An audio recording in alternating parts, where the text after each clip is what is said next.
सबसे पहले तालियां बजाएंगे नजूमी बाबा। और कुमार से कर दो यार, क्या हो गया? नजूमी बाबा। बाबा की तस्वीर से, बाबा की तस्वीर से।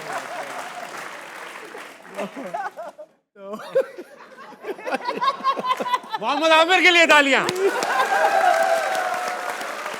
बात हो। Well done. नहीं बाबा, उनके कप्तान साथ शरीफ, हैं कप्तान शरीफ। कप्तान शरीफ उनके साथ मौजूद है। इनका साया हम पे कायम रहे। मुल्क के मारूफ मुदब्बिर, मुफक्किर बनना चाहते कैप्टन शरीफ राशिद लतीफ। बनना चाहते हैं। फॉर्म में आज मुतब्बिर। एक चीज भूल गया, फॉर्मर अफगान कोच, ये मैं कहना भूल गया। उनके साथ भाई वाह वाह, अब जो मैं इंट्रोडक्शन कराने वाला हूँ आगे लग जाएगी, आगे लग जाए। आगे लग जाएगी। अपने ख्यालात में आजाद, कैप्टन को किया बर्बाद, अहमद शहजाद।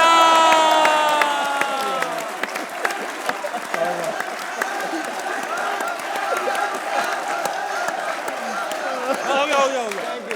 Thank you. माहिर अमराजे बाबरिया। ये अब चलेगा ना, ये तो अब लिखा जाएगा, आपके विजिटिंग कार्ड पे लिखा ये जाएगा। मजे का है, ये हाँ। मजे का।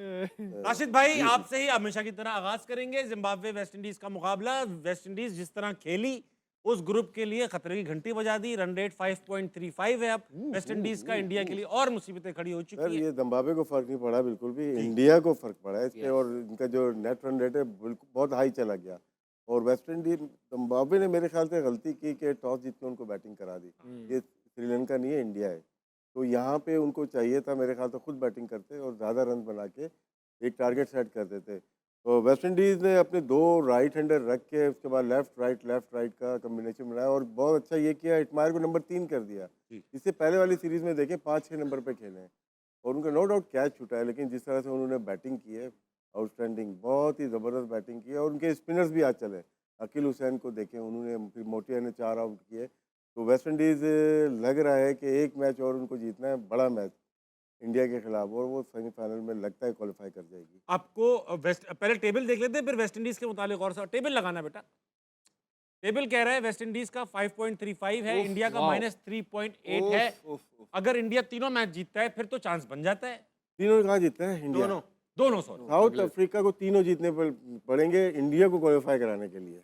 क्योंकि वेस्ट इंडीज को हराएंगे ना, तो फिर इंडिया अगर 2 मैचेस जीतता है तो क्वालिफाई करता है। यस, ठीक है। अगर वेस्ट इंडीज को साउथ अफ्रीका ने हरा दिया तो बाय बाय इंडिया।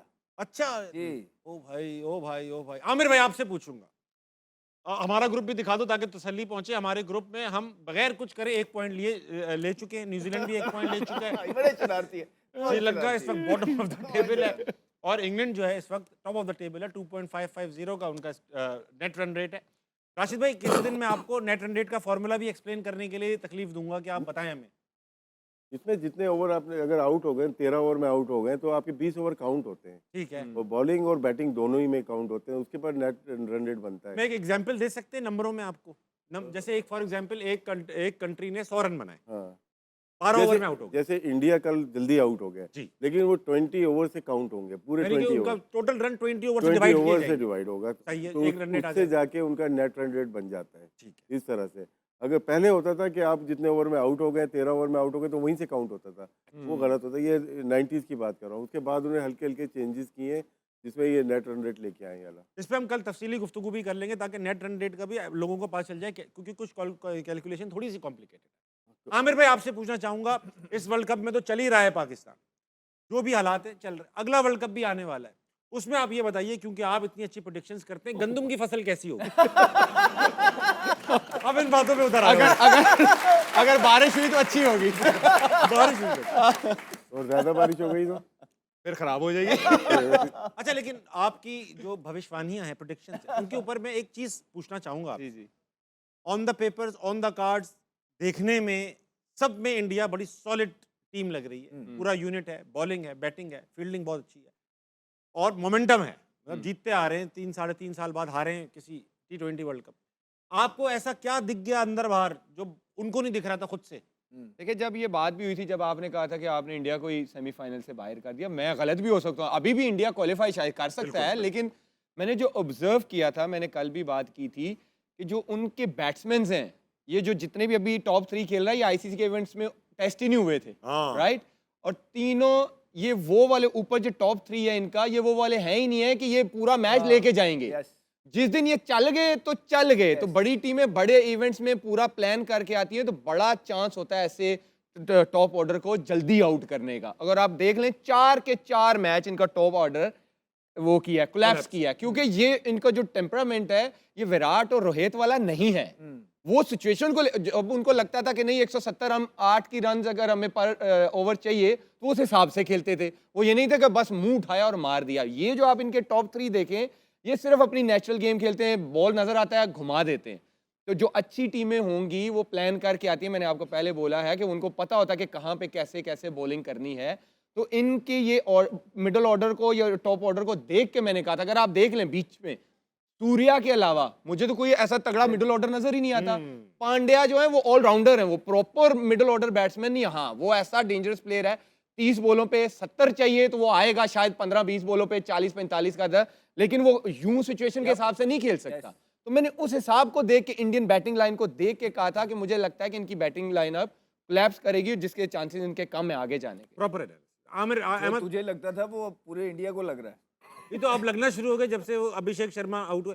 अहमद भाई आप बताइए, आपकी फेवरेट टीम इंडिया है और आप बड़ी ओपनली इस बात को क्लेम करते हैं, and for all the good reason. Good reason. ठीक है, लेकिन अभी जिस तरह आमिर भाई ने प्रेडिक्शंस किए हैं और अब जो कुछ वो कह रहे हैं वो दिखने भी लगा है कि हाँ यार प्रेडिक्शन नहीं थी इनकी, एनालिसिस था। इसको प्रेडिक्शन तो हम कह रहे हैं, एनालिसिस के हिसाब से लगने भी लगा है हाँ यार ये 3-4 क्रैक्स नजर आ रहे हैं। अब आपको भी क्या ये नजर आ रहे हैं या नहीं आ रहे? देखिए इसमें तो कोई दो राय नहीं है कि विराट कोहली के जो शूज़ हैं, हमने इसी शो में बोला था कि वो फिल करना इतना आसान नहीं होगा। जब विराट कोहली चला जाएगा फिर आपको पता लगेगा कि वो किस खेत की मूली है। वो बादशाह था और ये रन चेस करना ये कोई आसान काम नहीं था। बहुत मुश्किल। ये कुदरत ने उसके अंदर एक एबिलिटी डाली हुई थी कि वो किसी पे पड़ने ही नहीं देता था, अकेला ही ले जाता अकेला था, ले। इसलिए तो वो किंग कहलाया जाता था। अब वो नहीं है, तो अब हो क्या रहा है उनकी टीम के अंदर? एक तो वो भी नहीं है, दूसरा ये चेस करते हुए बिल्कुल ही इनको पता नहीं है। ऐसी टीम जो है, जो सिर्फ जिनका एक्सपीरियंस कम है, वो जो मार धार करती है, वो पहले खेलते हुए तो फिर भी जो है ना परफॉर्मेंस कर देती है, लेकिन जब स्कोरबोर्ड का प्रेशर आ जाता है तो वो चोक करते हैं। विराट कोहली इसमें मास्टर था। फिर जो रही सही कसर ये है कि वो एक ही साथ खब्बे खिलाई जा रहे हैं। अब वो मार्करम जो है ना उनको आउट कर लेते हैं टीमें, तो वो और प्रेशर में आ जाते हैं। फिर जो रिसोर्सेज है, गौतम गंभीर वो भी ठीक नहीं खिला रहे। आपका मैच विनर है कुलदीप यादव। अब मुझे नहीं पता उसको किस तरह बाहर निकाला। अगर आपने पिछला मैच देखा, ये वाला नहीं उससे पिछला वाला, कुलदीप यादव के साथ सूर्य कुमार यादव की कोई बहस हुई थी जिसमें सूर्य कुमार यादव ने उसको धक्का भी दिया था और उससे बातचीत की थी कि भाई ये क्या डिसेंट शो किया। कुलदीप यादव के साथ लोग ये बातें कर रहे हैं कि क्या इस वजह से कि उसका डिसिप्लिन का कोई, उसके सूर्य कुमार यादव के साथ कोई प्रॉब्लम हुआ है जिसके बाद उसको ड्रॉप किया और मुल्क की नहीं सोची, पर्सनल ग्रज को वो आगे लग के देते। नहीं तो ये बाहर नहीं होता। कुलदीप यादव एक डिफरेंट वेरिएशन लेके आते हैं, वो मैच विनर है उनके, उसको नहीं खिलाया। फिर देखे मेरी बात सुने, फिर गौतम गंभीर ने जो सारे डिसीजंस लिए थे, हमने आपको पहले भी बोला है कि सूर्या का और ये गौतम पे बहुत बड़ी प्रेशर है। अब आप जब किसी फील्ड के अंदर जाते हैं ना ताबिश भाई, तो तन मन बन से जाते हैं। वो पॉलिटिक्स में चला गया था। उसके बाद जब आप पॉलिटिक्स में जाते हैं तो ऑब्वियसली आपकी सोच में फर्क आता है। फौरन वो आ गए क्रिकेट टीम के अंदर और वहाँ कोच बन गए, तो वहां तो वो कामयाब हो नहीं सके पॉलिटिक्स के अंदर, लेकिन उन्होंने वही पॉलिटिक्स टीम के अंदर लाके खड़ी कर दी, जिसमें जिनके ये खिलाफ खुलेआम बोलते थे विराट कोहली के खिलाफ, उनको मौका मिल गया उसके खिलाफ प्लॉटिंग करने का। और उनके सीनियर प्लेयर्स को आपने निकाल के इज्जत नहीं दे रहे थे, तो उन्होंने इसी में खैर समझी कि भाई चुप करके हम अपनी साइड पकड़ लें। फिर विराट कोहली के जो भाई का ट्वीट आया था पिछले दिनों, उसमें क्लियरली मेंशन किया कि भाई ये हुआ है मेरे भाई के साथ, लेकिन उसके बाद वो ट्वीट जो है डिलीट कर दी गई। तो ये गौतम गंभीर की जो पॉलिटिक्स है, इसने जो है पूरा चेहरा खराब किया हुआ है भारत की टीम का।